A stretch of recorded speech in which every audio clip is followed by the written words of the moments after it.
Vamos a empezar con anatomía y fisiología renal.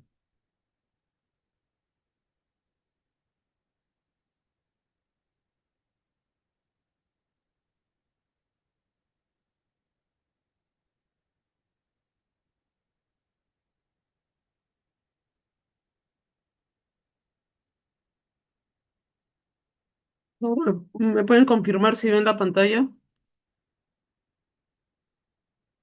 Muy bien. Entonces, en estos próximos 20 minutos vamos a hablar un poco de lo que es anatomía y fisiología renal.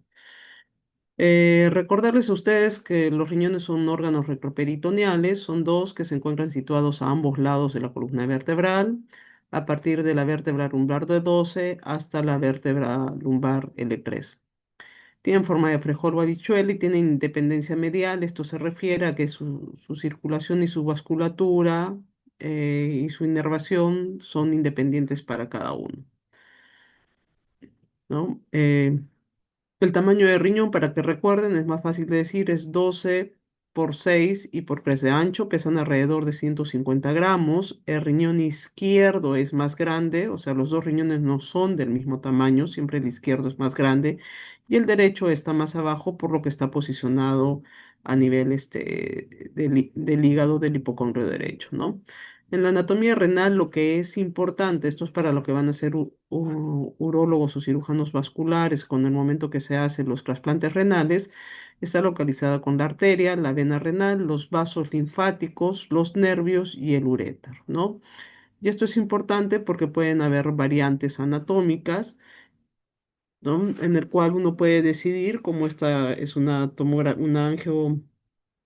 eh, tomografía, una angiografía de los pacientes que van a ser donantes vivos, en los cuales se les ve que tienen mayor cantidad de arterias, ¿no? Y la localización es anómala, ¿no? Por eso es importante también recordar un poco la anatomía, la parte regular. Entonces, el riñón, cuando nosotros hacemos un corte sagital, evidenciamos que está conformado por dos partes. La corteza, ¿no? Que es la parte más externa, y la médula, donde están las pirámides, ¿no? La corteza es donde están ubicados los glomérulos y es la parte funcionante del riñón y es lo que nosotros sacamos en el momento que hacemos una biopsia renal. La cápsula que lo envuelve al riñón es la denominada gerota, ¿no? La masa visceral.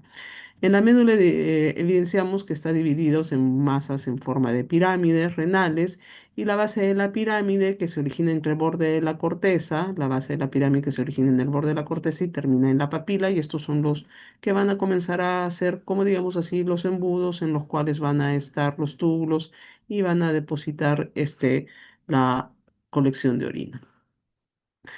La pelvis se divide en cálices mayores y cálices menores, cual es la función es recoger los túbulos, perdón, la orina a partir de los túbulos de cada papila.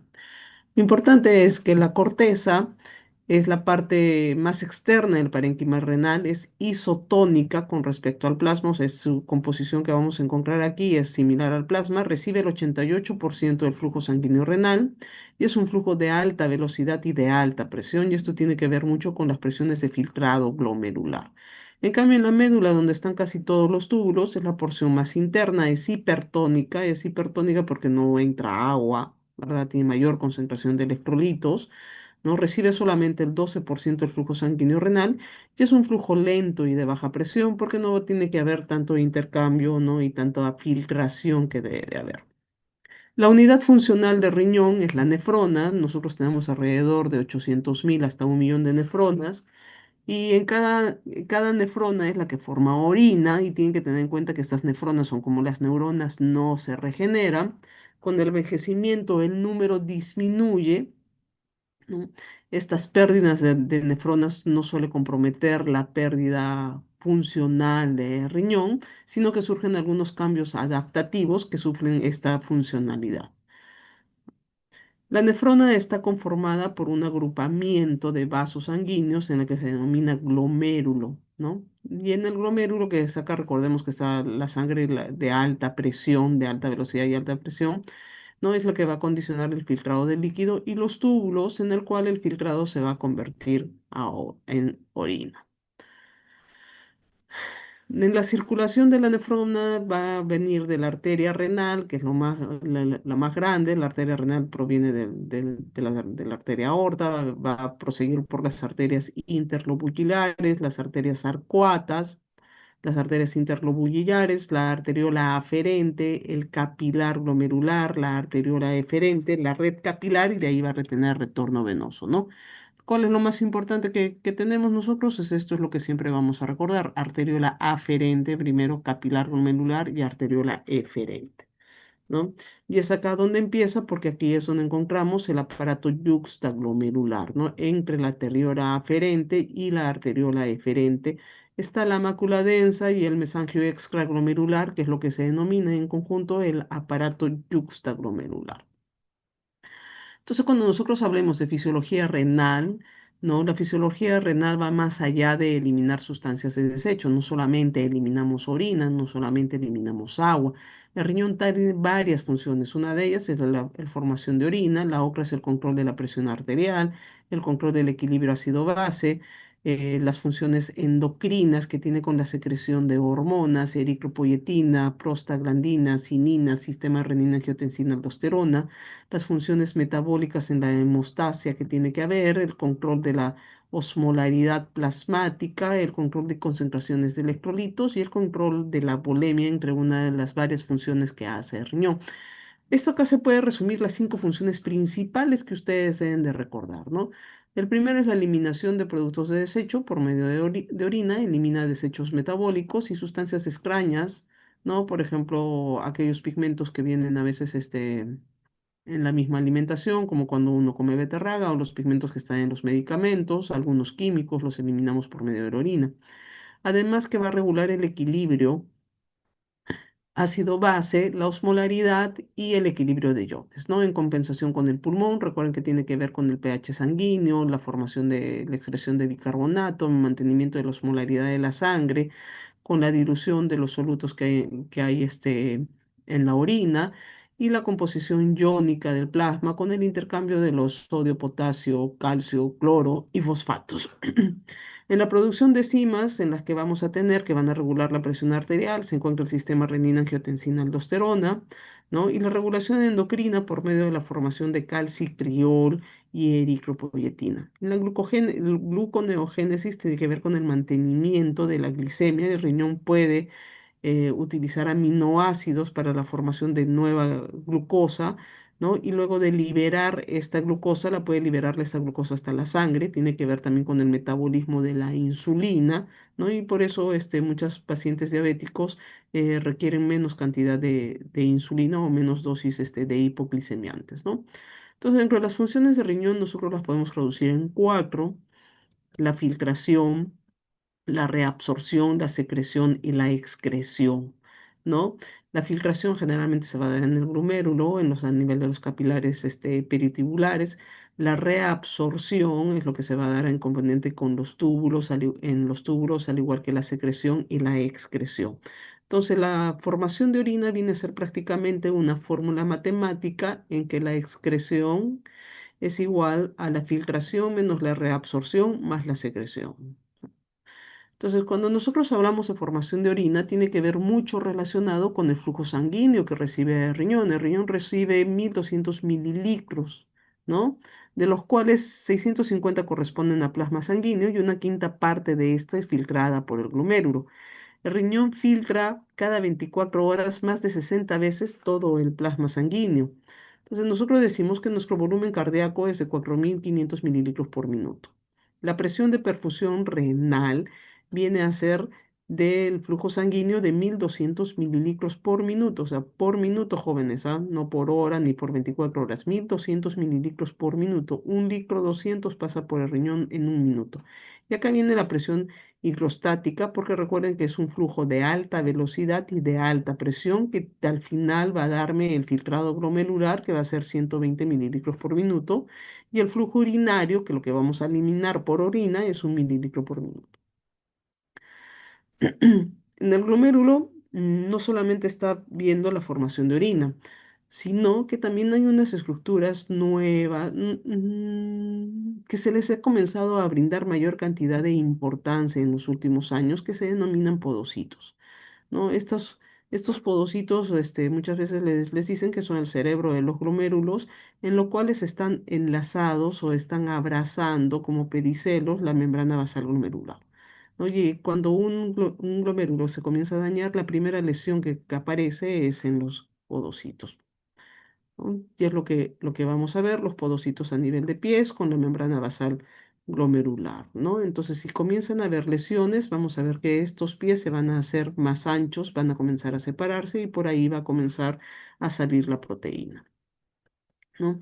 La función de esta barrera de filtración glomerular es evitar el paso hacia el túbulo renal de células y de proteínas plasmáticas, ¿no? La proteína se empieza a perder cuando esta barrera se comienza a, a abrir, por decir, ¿no? Los pedicelos que vienen así como su mano que está así abierta, en lugar de estar junta, se comienza a abrir y por aquí van a comenzar a pasar las proteínas plasmáticas y va a comenzar a ver la proteína. Entonces nosotros decíamos que todo era mediante una fórmula matemática en la que era la excreción, ¿no? Que era la filtración menos la reabsorción más la secreción, y esto es debido a que todo viene con medida con fuerzas que favorecen y fuerzas que se oponen, ¿no? Y viene dado con las presiones que le estábamos hablando.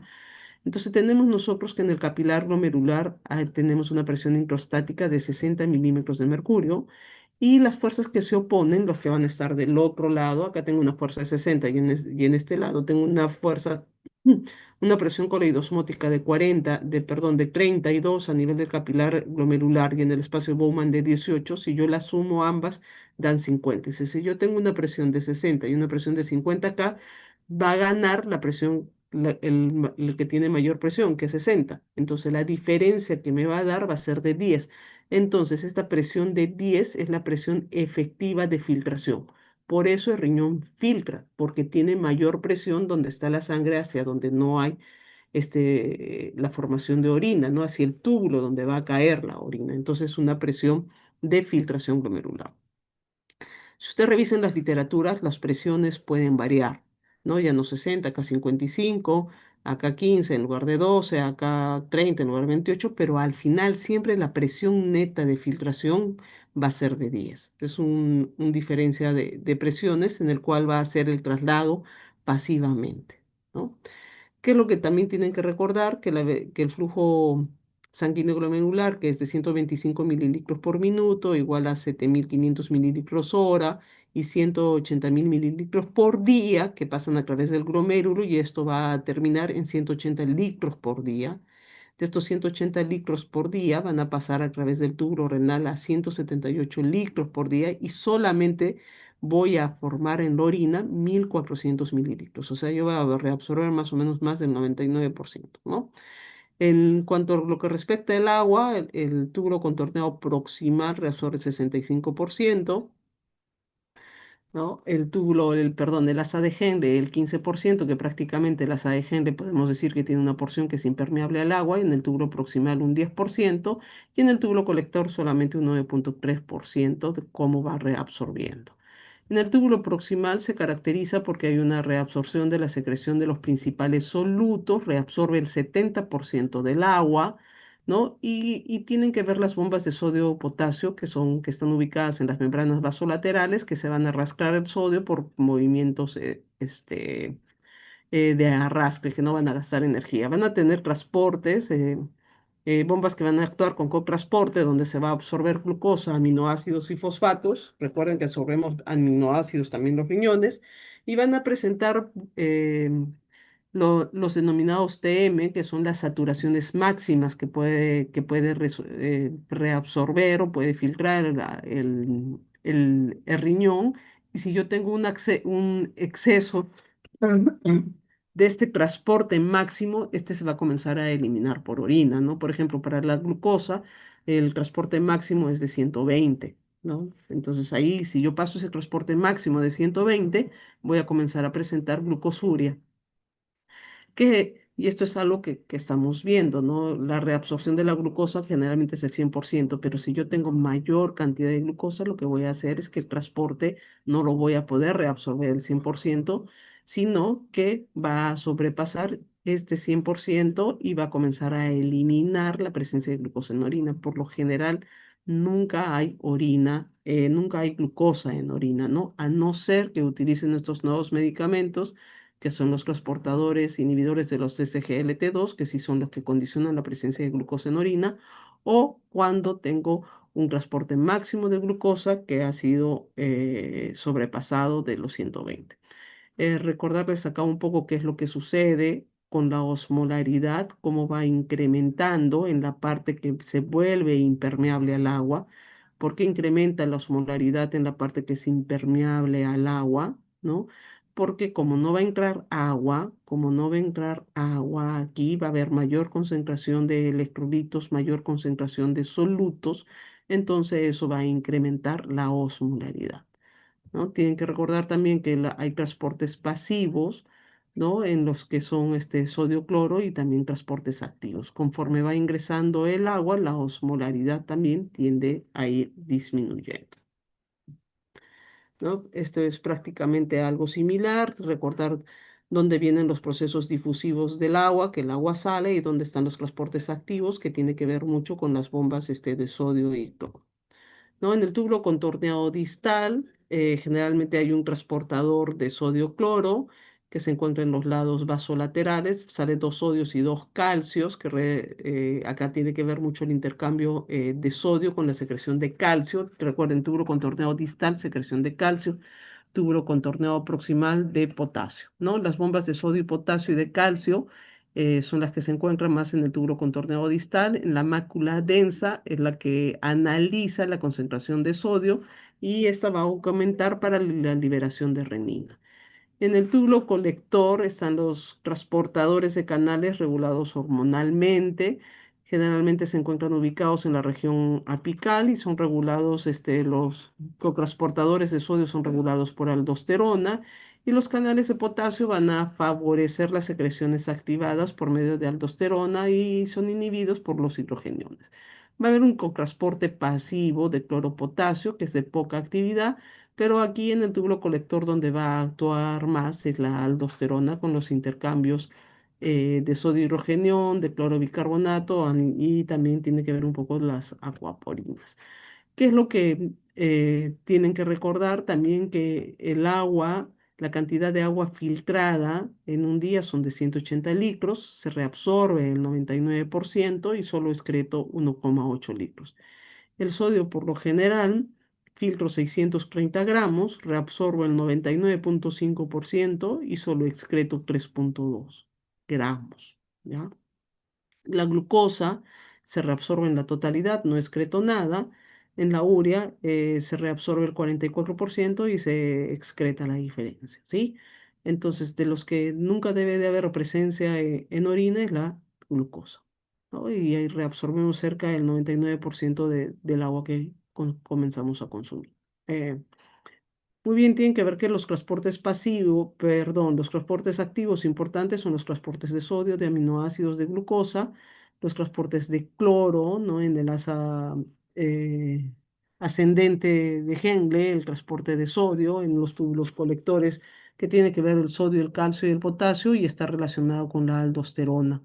¿Sí? Y en el túbulo colector está con el sodio con la urea y también tiene que ver con la secreción de hormona antidiurética y péptido natriurético. Sí, esto es prácticamente un resumen de todo lo que se les ha dicho, de cómo va bajando la densidad, disminuyendo incrementando la densidad y siendo más impermeable al agua en el túbulo, en el asa de Henle, ¿no? ¿Cuál es la función endocrina que tiene el riñón? El riñón tiene varias hormonas que secreta, dentro de ellas está la hormona antidiurética, la aldosterona, el péptido natriurético acreal, la hormona paratiroidea, el calcitriol, la endotolina, el péptido C, ¿no? Entonces el riñón va a producir hormonas con actividad exocrina y paracrina y estas van a contribuir a la degradación de hormonas como la insulina y la paratormona, ¿no? Entonces, si nosotros hablamos de una de las hormonas importantes que tenemos, es la hormona antidiurética, que va a inhibir la secreción de agua. Si inhibe la secreción de agua, quiere decir que el paciente no va a orinar. Es hormona antidiuresis, antiorita, ¿no? Entonces el paciente no va a orinar. Está regulada por la cantidad de acuaporinas permeables a la reabsorción de agua. Es un paciente, si no va a orinar, es un paciente que va a estar sobrehidratado, ¿no? Va a tener mayor cantidad de agua en exceso, va a tener la osmolaridad, va a estar disminuida y la secreción de hormona antidiurética va a estar incrementada, ¿no? Con la aldosterona, ¿qué sucede? La aldosterona tiene que ver mucho con la modulación de la reabsorción de sodio. El reabsorbe hasta el 5% del sodio filtrado, es reabsorbido, regula la aldosterona la presión arterial. Esta se sintetiza en la corteza de la glándula suprarrenal y va a actuar en el túbulo contorneado distal y túbulo colector. ¿Ok? Aldosterona es túbulo contorneado distal, acuérdense siempre eso. Y esto se une a los receptores que provocan actividad de la bomba de sodio-potasio ATPasa. En las zonas de coacuaporinas va a reabsorber el cloro y el agua, provocando la salida de potasio por el túbulo, el cual va a ser excretado por la orina. Si yo encuentro mayor cantidad de potasio, puede haber que haya una secreción inapropiada de aldosterona. El péptido natriurético acreal se caracteriza por tener una actividad hipotensora, generalmente sintetizado a nivel de corazón en aurículas y ventrículos por los miocitos. Tiene un efecto natriurético. ¿Qué quiere decir natriurético? Tiene un efecto de que elimina sodio por orina al disminuir la reabsorción de sodio a nivel de la nefrona terminal. ¿No es cierto? Esta va a actuar a nivel del músculo liso y van a disminuir su actividad en respuesta a sustancias vasoconstrictoras. Disminuye la secreción de aldosterona, inhibe la secreción de hormona antidiurética, va a inhibir la secreción de renina, va a dilatar la arteriola aferente, va a contraer la arteriola eferente, va a relajar las células mesangiales y va a incrementar la tasa de filtración glomerular. ¿Ok? Un juego de palabras que parece un trabalenguas, pero eso poco a poco lo van a ir entendiendo. ¿Qué sucede con la hormona paratiroidea? La hormona paratiroidea no es secretada por el riñón, pero tiene acción a nivel renal porque va a aumentar la reabsorción de calcio en el túbulo contorneado distal. Y esta hormona la tenemos alta en pacientes que tienen enfermedad renal crónica por una alteración del metabolismo de calcio que se comienza a elevar en relación a este aumento de calcio que van a presentar los pacientes con enfermedad renal crónica. La eritropoyetina creo que es la hormona más importante y la que más deben de recordar y es lo que más utilizamos nosotros los nefrólogos en la terapia de reemplazo para el tratamiento de la anemia. La función principal es la producción de eritrocitos. El 90% se produce de la eritropoyetina se produce en el riñón a nivel de los fibroblastos intersticiales de la corteza renal, ¿no? La renina es producida en las arteriola aferente y es la que va a catabolizar el angiotensinógeno en angiotensina 1 por acción de la enzima convertidora de angiotensina, va a pasar a angiotensina 2, tiene que ver mucho con la regulación de presión arterial. El calcitriol, que es la vitamina D activa o 1,25 de hidroxivitamina D3, que es el calcitriol, que se metaboliza a nivel del tubo proximal una vez de que el hidroxi 25 ha sido catabolizado en el hígado, se metaboliza por la acción de la alfa-1 hidroxilasa, se convierte en vitamina D activa, cuya principal actividad es modular el balance de calcio y de fósforo, incrementando la presencia de calcio en sangre para promover el metabolismo óseo y incrementando la reabsorción de calcio a nivel intestinal y renal para provocar la consiguiente la eliminación de fósforo y disminuir la producción de paratormona. No, un péptido natriurético que merece una mención importante es el péptido natriurético C, eh, que se produce a nivel a nivel renal y que tiene que ver mucho con la fibrosis, ¿no? Entonces es algo que recién lo vamos estudiando, cuáles son otras de las hormonas que van secretando. Y la endotelina, que tiene que ver que también que se está producida en los vasos sanguíneos renales y mesangiales de las células tubulares, Recuerden ustedes que la endotelina es un potente vasoconstrictor y va a estar estimulado por la angiotensina 2, las bradicininas y la epinefrina. Y si nosotros tenemos endotelina alta, esta va a perpetuar el daño renal por la vasoconstricción y daño a nivel podocitario, ¿no? Eh, a nivel de prostaciclinas, las prostaglandinas van a contribuir a la vasoconstricción y a la inflamación. La prostaglandina E2 tiene una respuesta vasodilatadora, entonces lo que va a condicionar es va a distribuir el flujo sanguíneo de la corteza renal, mientras que la prostaglandina I2 que se localiza en la corteza va a tener una regulación del flujo vascular, de la tasa de filtración y de la secreción de renina. Entonces, el riñón no solamente es hormona antidiurética, síndrome, sistema renina-angiotensina-aldosterona o eritropoyetina, hay muchas más hormonas que están influyendo, ¿no? Y quizás ya para finalizar, tiene que ver con el metabolismo de glucosa, ¿no? ¿Por qué? Porque activa la gluconeogénesis mediante el manejo renal de la insulina. ¿Sí? Se reabsorbe aproximadamente el 99% a nivel del túbulo proximal y se filtra a nivel glomerular.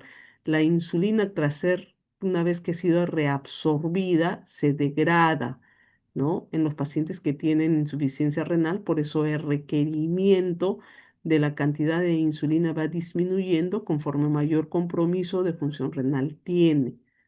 ¿No? Entonces, un diabético falsamente cree que está mejor de la diabetes porque ya no requiere tanta dosis de insulina, ¿no? Ya no requiere lo mismo que antes. Entonces, lo que hay que sospechar, lo primero es que el riñón está más comprometido porque el tiempo de vida media de la insulina está incrementando.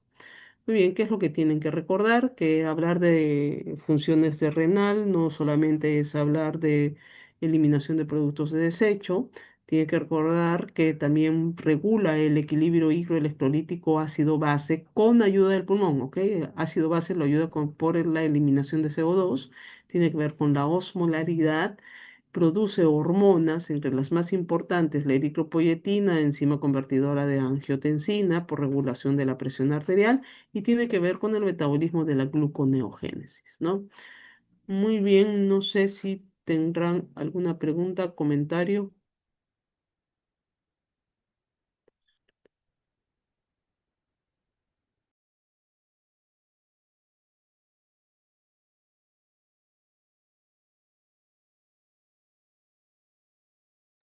Nada. Perfecto, seguimos entonces.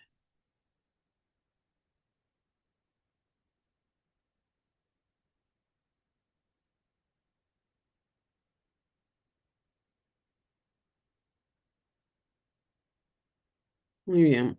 Entonces, el último punto que vamos a tratar es lesión renal aguda.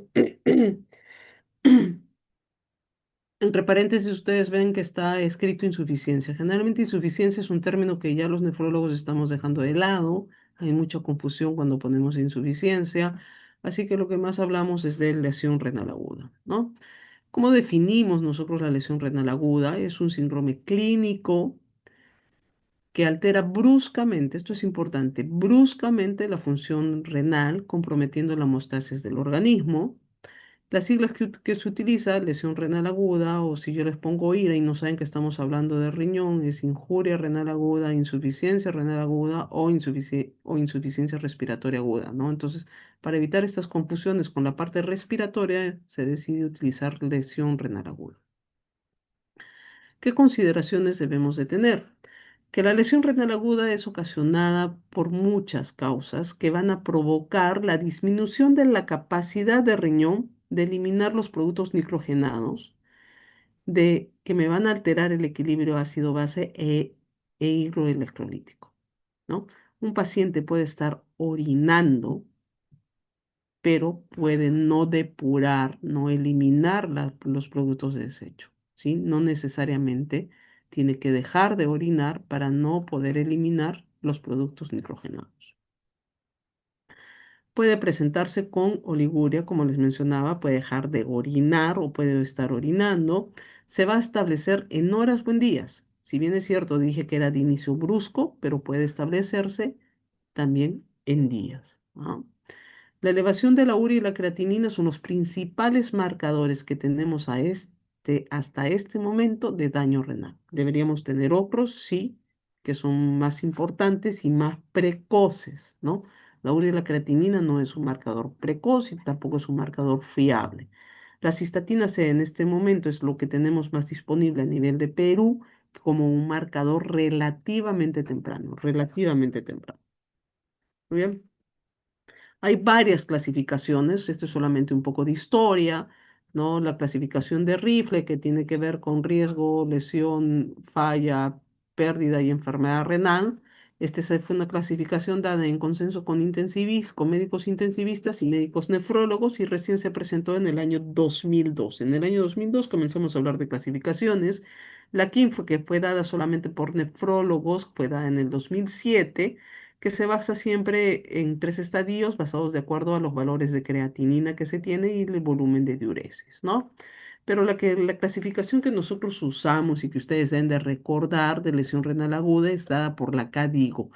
La CADIGO es una reunión, es un consenso mundial de nefrólogos en los que nos dan todas las guías que se debe hacer con todo lo que es patología renal, ¿no?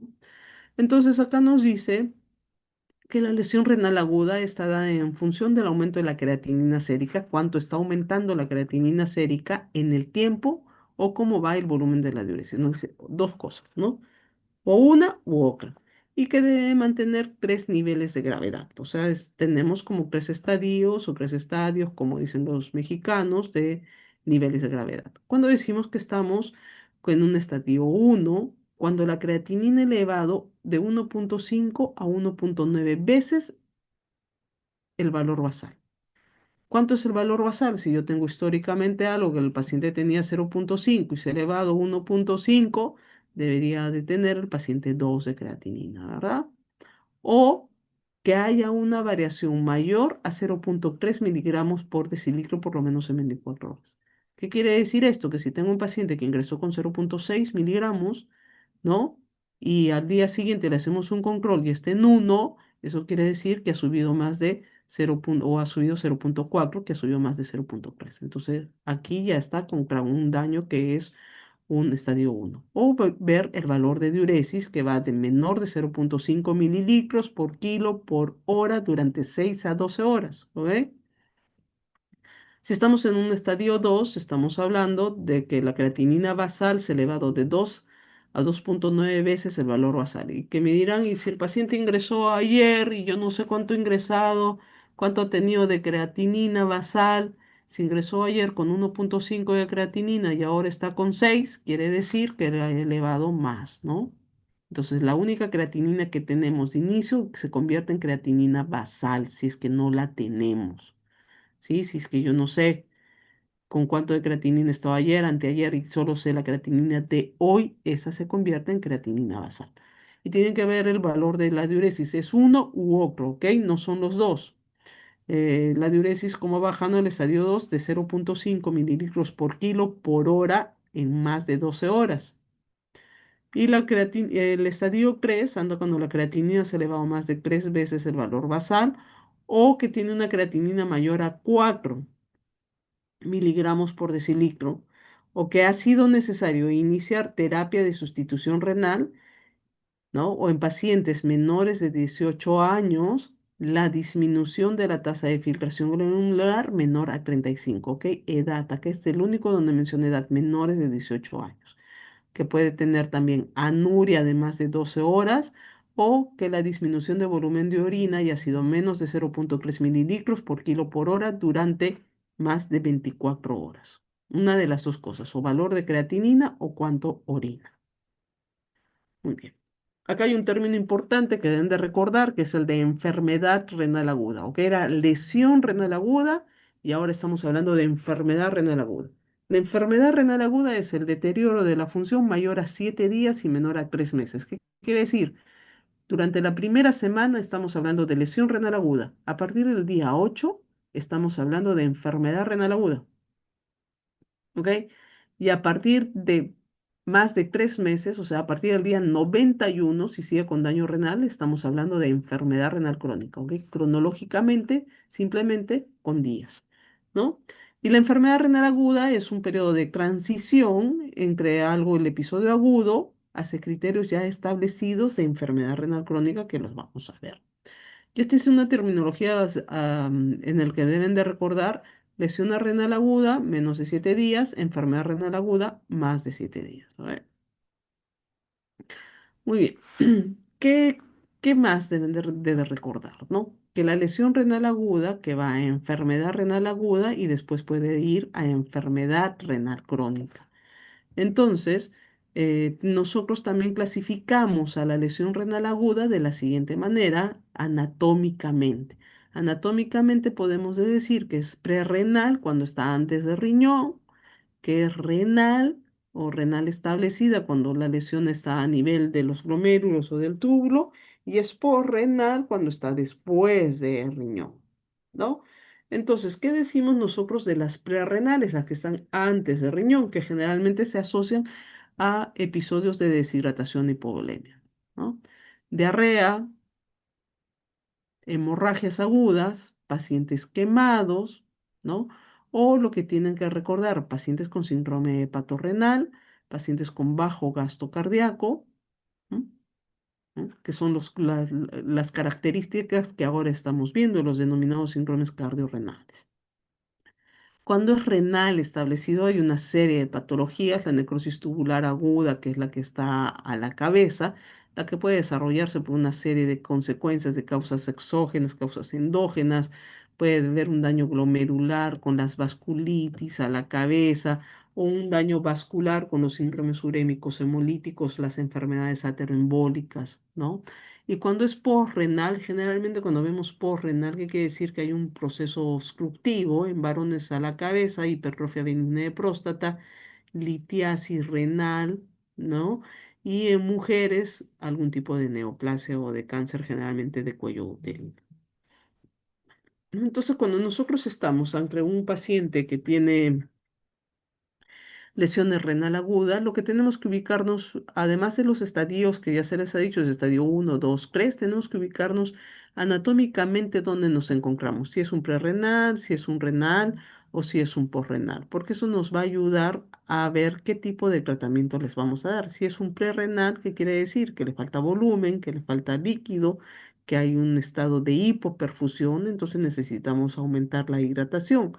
Si es un parenquimatosa, tenemos que ver si la lesión es a nivel glomerular, a nivel vascular o si es a nivel tubular, ¿no?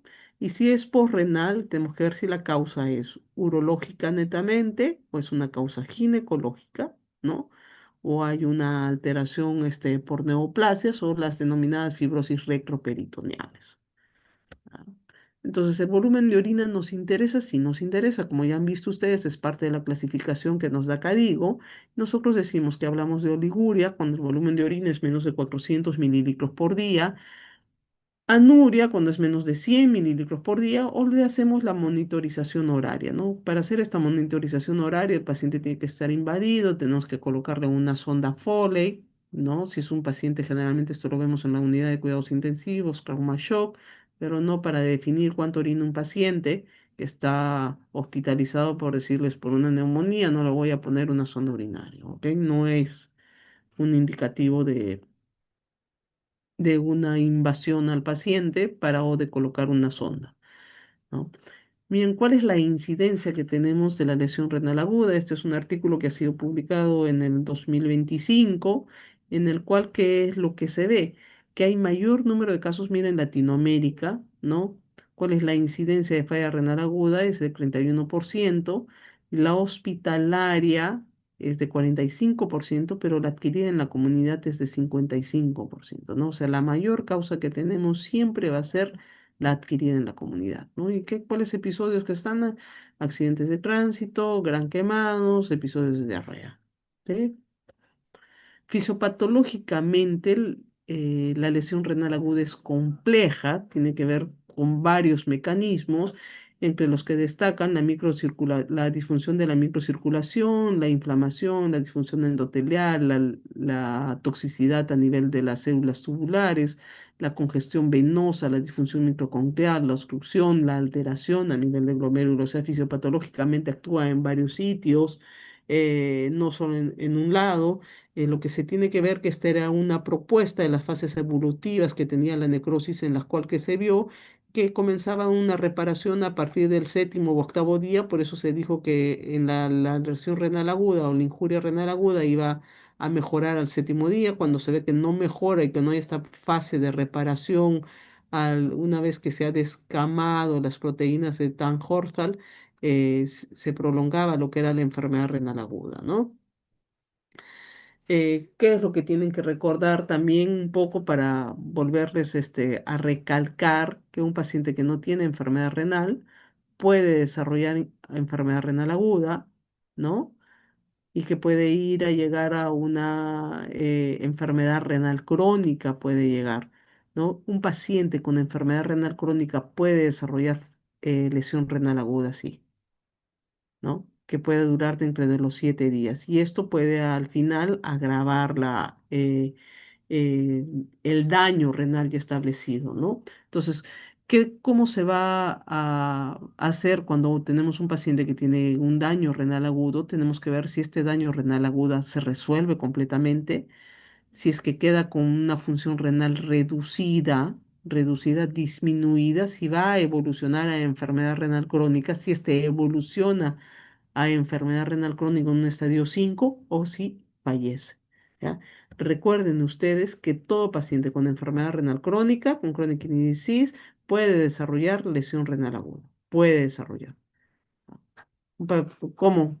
Tengo un paciente que tiene una tasa de filtración glomerular, una enfermedad renal crónica que tiene 50 de tasa de filtración glomerular y que al final le da un episodio de diarrea o de hemorragia digestiva y comienza a elevar la creatinina, ¿no? Mejora el proceso de la diarrea, mejora el proceso de la deshidratación y regresa al estadio en el que se encontraba. Cuando nosotros nos encontramos ante un paciente con enfermedad renal aguda, con injuria renal aguda o con enfermedad renal aguda, tenemos que preguntarnos lo siguiente: ¿esto es un deterioro agudo o crónico? Y eso solo nos los va a decir a veces el tiempo. ¿Ok? Es muy difícil decirles a primera instancia esto es más crónico, a no ser que vea la ecografía. Si yo solo miro un valor de creatinina, no les podría decir si esto es agudo o crónico. ¿Ok?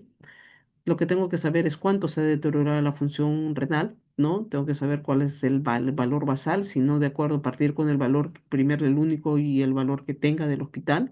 Tengo que localizar anatómicamente dónde está y tengo que preguntarme siempre qué es lo que lo ha producido, ¿no? Y de acuerdo a eso, ustedes van a poder ir, dando el tratamiento adecuado y oportuno de los pacientes, ¿no? El abordaje tiene que ver, recuerden ustedes, mucho con historia clínica. Tenemos que indagar de causas, tenemos que descartar la presencia de nefrotóxicos, fármacos a la cabeza, aminoglucósidos, vancomicinas, AINES, ¿no? Contraste, tenemos que evaluar cómo está el estado de la bulimia, si había algún estado de pérdida, si hay afectación de otros órganos, ¿no? Cuánto es el tiempo de duración que tiene para saber en qué me estoy estadiando, ¿no? Y si estoy, la afectación que viene es a nivel tubular, a nivel glomerular, a nivel vascular, y tengo que solicitar estudios por imágenes para ver qué es lo que se observa, cómo está el riñón, si tengo alguna evidencia de que haya un riñón con obstrucción o que no, o cómo está el tamaño que nos orienta quizás un poco más a cronicidad o no. Tenemos que pedir análisis básicos, lo que está la urea, la creatinina, el hemograma, también no se olviden de los exámenes de orina, ¿no? Y ahí quizás ya de acuerdo a lo que vamos sospechando, exámenes más específicos, podemos llegar a hacer estudios tomográficos e inclusive una biopsia de riñón. Algo que hacemos y que debe ser muy importante, que ustedes deben de tenerlo siempre en mente, es el test de expreso furosemida, que me va a evaluar la función tubular y me va a predecir la progresión de la lesión renal aguda. Me está diciendo cuánto de reserva funcional tiene ese riñón, ¿no? Y cómo se aplica. Le administramos furosemida en bolo. Si el paciente no ha estado recibiendo previamente furosemida, le damos 1 miligramo por kilo, ¿no? Si pesa 60 kilos, le vamos a dar 60 miligramos de furosemida en bolo, una sola dosis, a eso se refiere que es en bolo, una sola dosis. Y si ha estado recibiendo furosemida, le damos 1,5 miligramos por kilo, una sola dosis. Esperamos 2 horas y vemos cuánto ha miccionado el paciente. Si el paciente ha miccionado más de 200 centímetros cúbicos, decimos que todavía tiene función renal residual y que podemos seguir dando tratamiento médico. Y si no ha miccionado menos, decimos ese riñón se tapó, no hay reserva funcional renal, necesito iniciar tratamiento de diálisis. ¿Eh? El test de Scles de furosemida. Entonces, cuando nosotros hacemos este Scles, tenemos que em, saber qué tipo de terapia de reemplazo le vamos a dar. No solamente es hemodiálisis, hay una serie de terapias de reemplazo renal en los que nos va a decir no solamente guiarnos por valores de urea y creatinina, sino ver al paciente como un todo, ¿no? Como somos los seres humanos, somos un conjunto y no estoy separada, no soy un conjunto. Entonces, de acuerdo a eso, vamos a decidir qué tipo de terapia de reemplazo renal vamos a dar. Les mencioné que la urea y la creatinina tienen muchas limitaciones, ¿no? Porque la urea, por ejemplo, perdón, la creatinina se ve afectada por los inhibidores de los SGLT2, se ve afectada también por el funcionamiento hepático, se ve afectada si tengo el paciente hemo concentrado, por una inhibición tubular. Entonces, lo que nosotros necesitamos son mejores marcadores, ¿no? El examen de orina es fundamental, nos va a decir muchas cosas, pero para esto tenemos que tener personas que son peritas en revisar las láminas de los exámenes de orina, porque la presencia de células de Matías, por ejemplo, nos pueden estar hablando de una glomerulonefritis secundaria, la presencia de leucocitos nos pueden hablar de nefritis inmunoalérgica. ¿No? La presencia de cilindros hemáticos nos pueden estar siguiendo hablando de vasculitis o glomerulonefritis proliferativas, la presencia de cristales, tanto de ácido úrico como oxalato, nos pueden estar hablando de intoxicaciones por etilenglicol, de síndromes de lisis tumoral y la presencia de pigmentos como mioglobina nos hablan de rhabdomiolisis. Por eso un examen de orina bien hecho muchas veces se asemeja o los profesores semiólogos antiguos decían que era similar a una biopsia de riñón, ¿no? Por ejemplo, esta es la muestra de un cilindro eritrocitario, no es como ustedes esperan verlo rojito, ¿no? Como esperamos ver un glóbulo rojo en la sangre, ¿no? Entonces necesitamos ojos encrenados, al igual que este tipo de cilindros granulosos. Hasta quien no sepa lo puede confundir con un tipo de parásito, ¿no? La presencia de los hematíes que van cambiando de forma, que son los hematíes dismórficos, que esos se parecen un poquito a los de Mickey Mouse, ¿no? Que no es tan sencillo, si se dan cuenta, no son rojitos, ¿no? Entonces uno tiene que tener una pericia para poderlos ver. Otra cosa que nosotros utilizamos mucho son los índices urinarios. Tenemos que ver los nefrólogos, no nos olvidamos de ver la orina. La orina para nosotros nos dice mucho y nos va a decir si me encuentro ante una falla renal, prerrenal, una necrosis tubular aguda o un proceso post-obstructivo. Entonces, los índices urinarios, también estos son unos índices urinarios que han ido evolucionando. Generalmente ahora estos son los que usamos, uno de los que más usamos es la fracción excreta de sodio. Si decimos que tenemos una fracción excreta de sodio menor de 1, estamos diciendo que es una falla renal y si es mayor a 1, antes era que te decían mayor a 2, decían antes, que es una establecida parenquimatosa, ¿no? Es una renal. ¿Por qué se ha cambiado ese valor? Porque ¿qué hacías con los valores que estaban de 1,1 hasta 1,99 cuando esto decíamos que era 2? Entonces, ¿en dónde entraban? ¿En qué parte entraban? ¿No? Entonces ya se mencionó que estos todos eran de origen periquematoso, que es otra cosa que nos está sirviendo, el sodio en orina. No necesito juntar orina de 24 horas, ¿ok? Necesito muestras simples de orina. Entonces, digo que es renal si es que el sodio en orina es mayor de 20 y que es prerrenal si el sodio en orina es menos de 12. O la relación de sodio con potasio en orina. Si el potasio es mayor que el sodio, es prerrenal y si el sodio es mayor que el potasio, es periquematosa. ¿Sí? Eso es más o menos lo que nosotros tenemos que recordar y esos tres índices son, por favor, los que recuerden. Fracción excreta de sodio, relación de sodio-potasio y sodio en orina. Ecográficamente también nos ayuda. Hay patrones ecográficos, no necesito que los recuerden, solo que ustedes sepan que hay patrones ecográficos que se ven. Y por ejemplo, ya sus ojos se van a ir entrenando para ver la ecografía. Este es un riñón que se ve aquí, este es un riñón sanito, se ve bien bonito y todo esto que ustedes ven aquí es la pelvis renal. ¿no? Acá se ve un riñón hiperecogénico, esto que ustedes están viendo que estoy señalando, todo esto es el hígado y el riñón está acá abajo. Este es el riñón, que si ustedes comparan es diferente que este, ¿no? Este está más blanco, entonces esto quiere decir que acá hay algo que está pasando. Acá que ven, acá todo esto que ustedes ven aquí, esto es la pelvis renal que está dilatado, sería viene a ser esto, pero que se ve dilatado, ¿no? Porque el riñón viene a estar más o menos por aquí. Entonces acá hay una uropatía obstructiva. Y acá en esto que es una masa que no se ve, no se distingue bien y que tiene varias bolitas acá con contenidos anecogénicos, este es un riñón poliquístico, ¿no? Con quistes grandes. Entonces, ecográficamente nos ayudan, pero lo que más nos ayudaría a nosotros es tener en realidad biomarcadores o marcadores en los que nos detecten una lesión renal aguda temprana, que no espere que la creatinina se eleve. ¿No? Y para estos biomarcadores, nos deben de definir el curso y monitorizar la respuesta del tratamiento, en los cuales hay estos biomarcadores que nos hablan de inflamación, de lesión celular y de marcadores del ciclo celular. El N-gal es uno de los primeros que utilizamos, ¿no? Actualmente se está utilizando un poco el KIN 1. Estos son marcadores todavía muy caros y no accesibles para nuestra realidad, ¿no?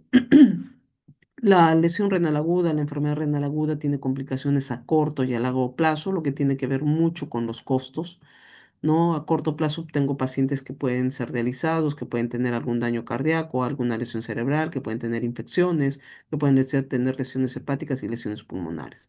Si esto se perpetúa, el paciente puede quedar con una enfermedad renal crónica, quedar en diálisis, quedar con una mortalidad, morbilidad cardiovascular, puede surgir stroke, puede perpetuarse la infecciones, lesiones óseas por las fracturas y disminución de la calidad de vida. Muy bien, ¿cómo debemos actuar ante una sospecha o un paciente con lesión renal aguda? O sea, lo primero que tenemos que hacer es pensar que nuestro paciente puede estar desarrollando. Hay pacientes que tienen mayor cantidad de riesgo de desarrollar.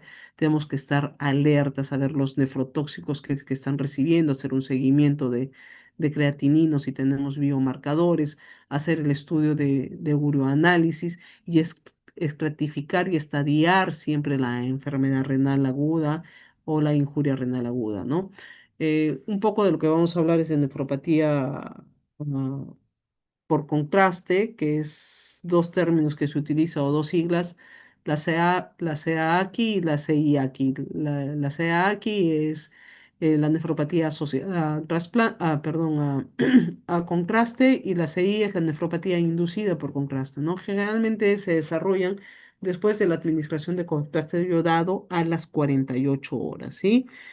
No es algo tan frecuente como se cree, pero siempre lo que tenemos que evitar que haya un daño renal subclínico, ¿no? Entonces, por eso es que nosotros, los nefrólogos, hacemos algunas consideraciones en base al contraste. Recordar es que el contraste se elimina solamente por filtración glomerular. El 1% es extrarrenal, 99% se elimina por el riñón. El 100% de la sustancia de contraste en un riñón sano se elimina dentro de las 24 horas. Si es un riñón que tiene algún tipo de compromiso, puede demorar la eliminación hasta las 40 horas.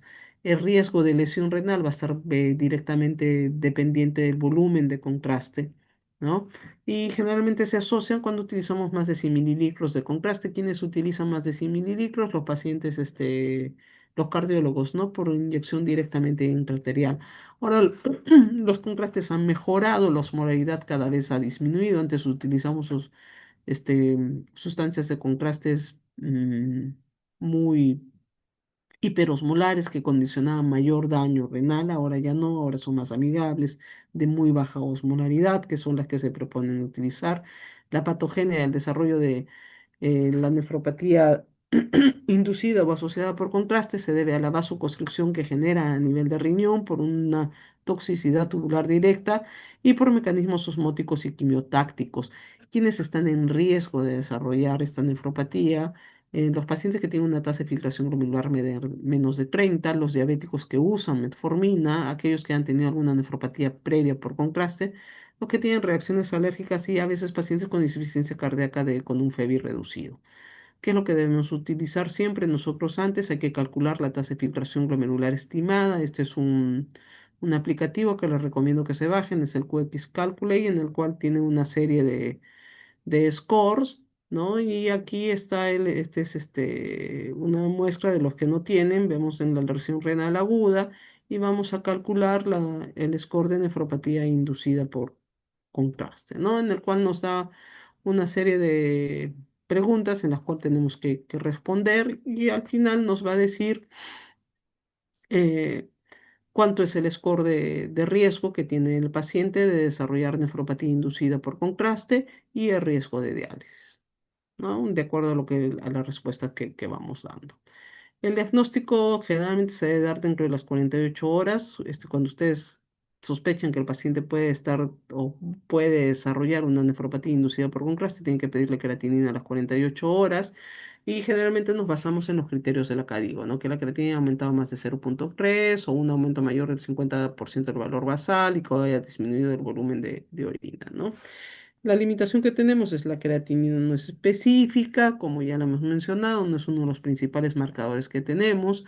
El riesgo también va a depender de la vía de administración. Recuerden ustedes que el cardiólogo, cardiología intervencionista es el que neurología, ¿no? Cardiología, neurología intervencionista, los neurocirujanos y los radiólogos intervencionistas son los que utilizan contraste de uso intraarterial, ¿no? Y ese es el que produce mayor riesgo.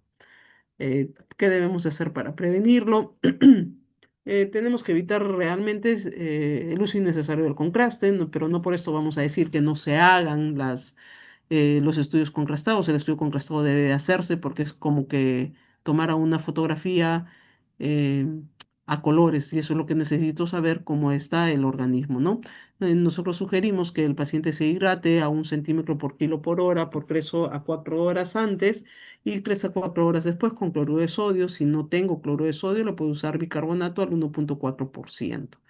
No hay ninguna evidencia en los fármacos de acetilcisteína, mannitol, furosemida, teofilina, no hay ninguna evidencia. Lo que sí recordar que la metformina en pacientes usuarios de metformina con una tasa de filtración menor de 30 debe suspenderse por lo menos 48 horas antes, ¿no? En los pacientes en diálisis no hay ningún problema en utilizar contraste, el riñón ya está dañado, no va a generar nada, el nefrólogo no tiene que autorizar nada, ¿no? En los pacientes anúricos que no presentan riesgo también no podemos utilizarlos sin ningún inconveniente. ¿Quiénes son los que mayor estudios tomográficos contrastados hacen? Los pacientes que tienen cáncer, ¿sí? Y con ellos quizás tenemos algunas salvedades, pero también es importante para el seguimiento que ellos van teniendo y vamos evaluando los riesgos. Eh, mm, Generalmente la elevación de creatinina es transitoria, esto es algo muy agudo, ¿no?